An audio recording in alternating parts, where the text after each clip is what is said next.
A lot of people, when we start the piping industry or learning how to weld pipe, we start out in that 1G position where we're going to weld from 3 to 12, spin the pipe 3 to 12, spin the pipe 3 to 12, because we're learning the fundamentals of working that wrist rotation around that pipe circumference.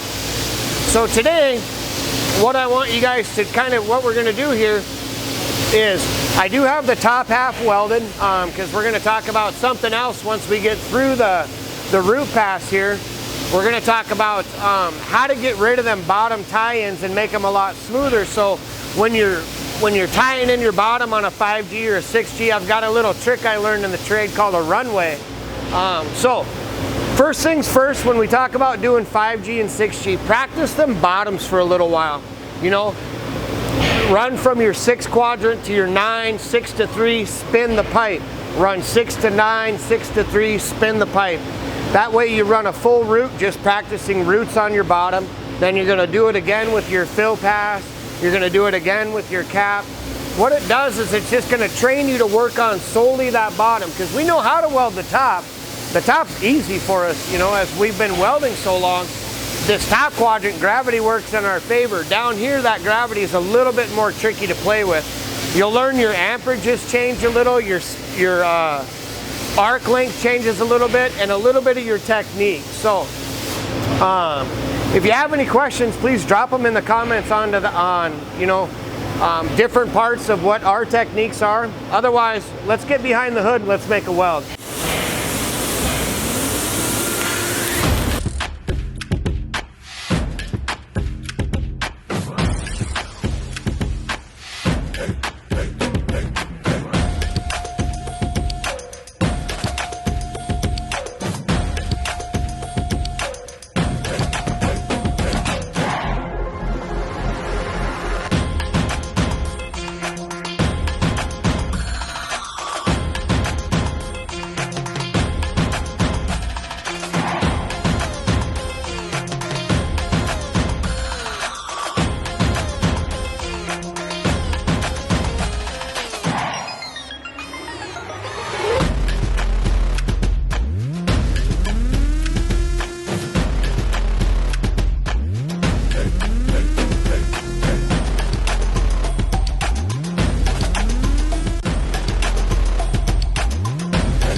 Alright, so after we run our root, I do have my first 7018 fill in here. And again, all I did is I ran from 6 o'clock to 3 o'clock and, practicing that bottom quadrant.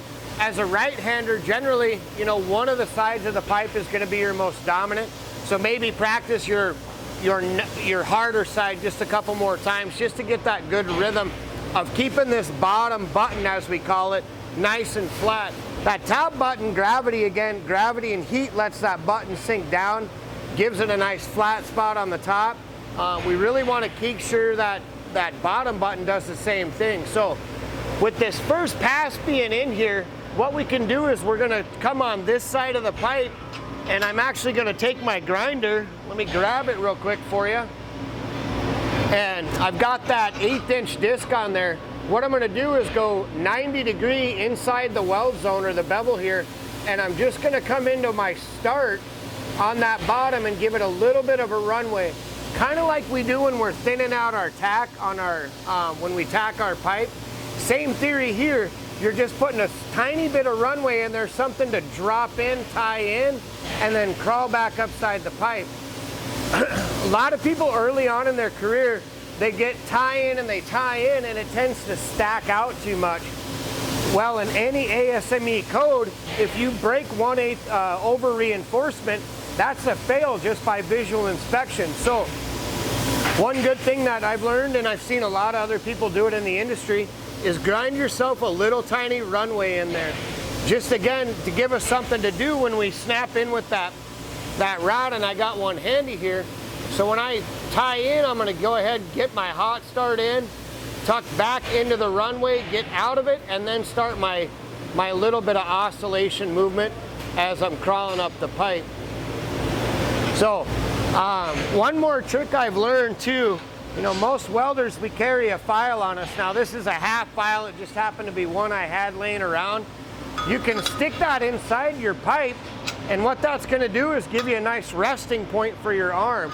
Nobody wants to set an arm on some hot pipe. So grab one of these, set it inside, so when I go to strike up on this side, my arm is nowhere near that pipe. This gives me a nice resting point. I can rotate my arm up the pipe, and again, I'm not going to get too hot. So let's go ahead and put my grinding hood on. Safety first. I'll grab my gloves, flip my welding hood into grind mode, and we're going to grind that runway in.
All right, so to kind of recap today's video, you know, whether you're in the 6G position like this or a 5G position, when you're first getting in there, really get used to practicing those bottom quadrants, that 6 to 3, 6 to 9.